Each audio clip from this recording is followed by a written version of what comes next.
dođe mi da mijenjam svijet. Da ne bude ovako siv, da ne bude razapet.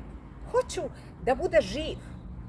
Dođe mi da mijenjam ljude, da ne budu loši ovako, da samo ljepota bude dobro, da smijeni naopako.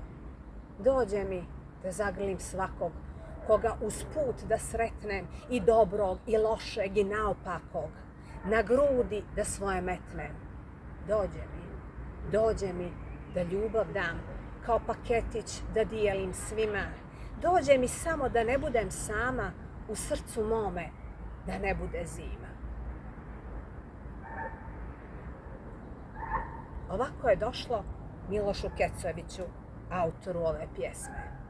Samo sam u predzadnjem stihu promijenila iz muškog u ženski rod pridjev samu sama. Da biste mi vjerovali. Zašto? Pa dođe i meni. Ali ne može.